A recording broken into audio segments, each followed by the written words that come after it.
Hello! Good morning! Good morning pa ba? Good afternoon na. It's a Saturday and we are going out to buy some stuff, some mga bagay-bagay na kailangan sa house, and ipapasya lang namin saglit si Samantha sa park. And yeah,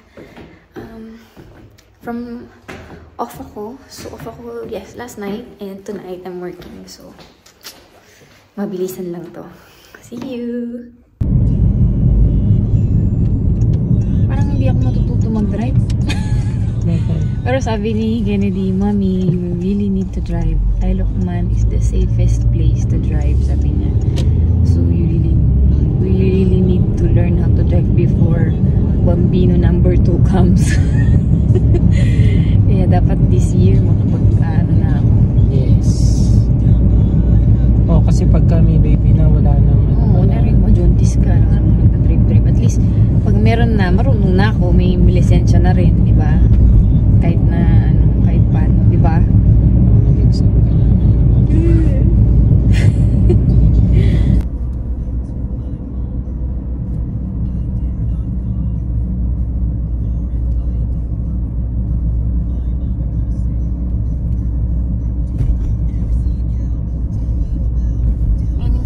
Crossing, di ba? Hindi yan zigzag crossing. Ano yun? Ba't nandun sa picture?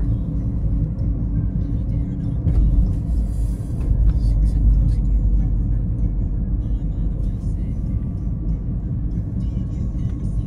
Parang Pilipino.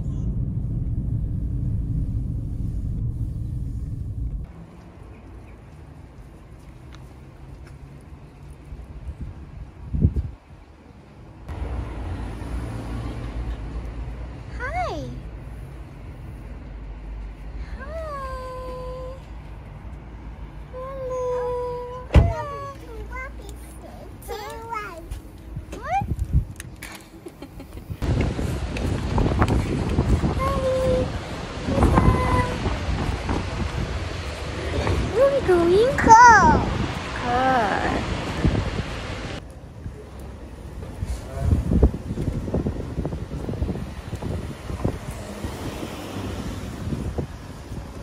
Sammy! Sam! Hi!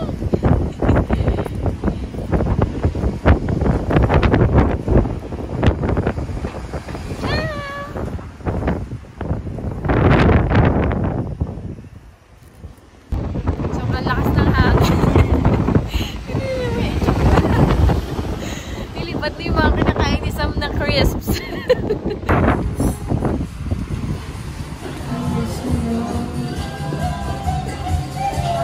Hi, Nina!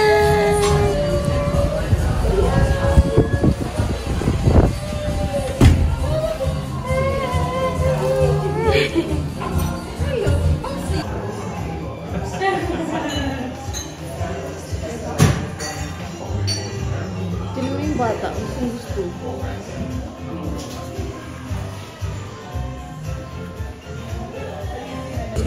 Our order is here. Hindi. Akala ko nga hindi. Sandwich yun.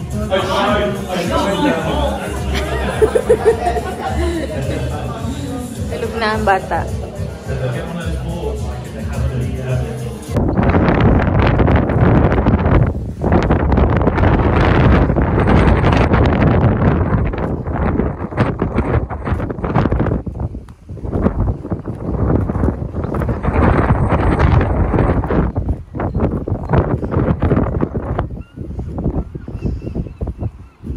Nag-swing siya kahapon dito. You want to Damit na, oh. Nakataas mo dyan.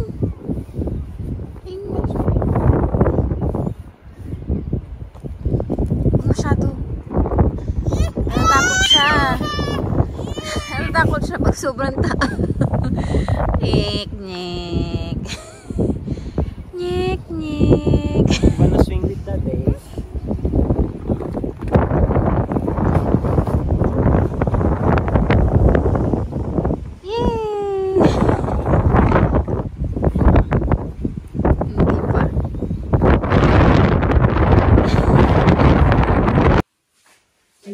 We're home! Kami! Hindi naman yan to eh.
Good morning! Happy Sunday! And we are here in church.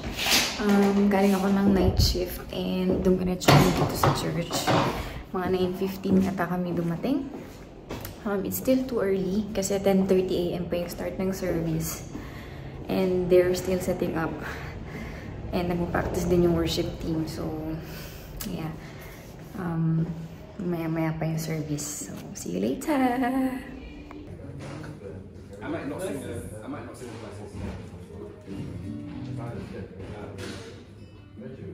But definitely the chorus.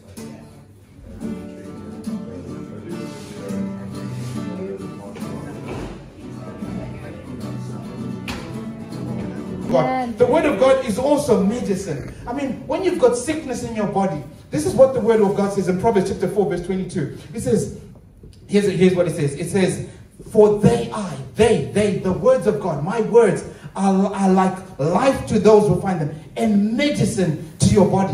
Apply, you know, God's word is like... Nandiyan sila mga tiya. We're going home! Antok na si Mami!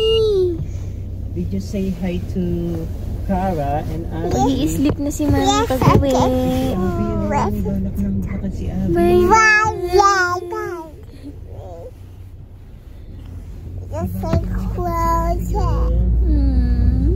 Kasi laki mo na si Abby. What are you doing? Ilang months ang difference nila? Months lang, di ba? Hindi year.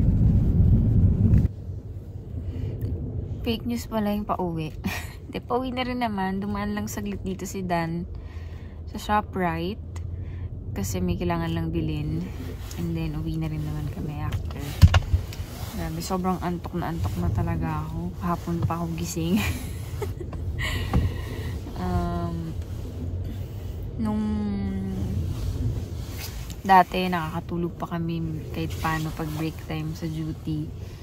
Pero ngayon, parang ang hirap na rin kasi matulog kasi sobrang busy na din nga. So, ayun. So, ganito yung scenario kapag ka duty ako ng Saturday night and diretso ng church ng Sunday morning and then duty pa ako ulit mamaya. Kaya, mamadali na akong umuwi. Hindi na nakapagtambay masyado. Well, nakatambay pa rin nga kami sa church eh. Kasi, may ginagawa si Dan. So, nakapag chika-chika pa sa mga ka-churchmate. So, ayun. Usually, kapag ka-off ako ng Sunday or Saturday night, Sunday, nakakatambay-tambay pa ng mas matagal sa church or makakapasyal pa after church or kung hindi naman, diretso uwi lang din kami. So, ayun. Tag-uwi, kakain lang kami ng lunch. Kain lang ako and then tulog na din kasi may pasok pa ako ulit mamaya. So, baka maximum 4 hours lang ang sleep ko mamaya. Kasi anong oras na? 1? Mag-1 na yata. So,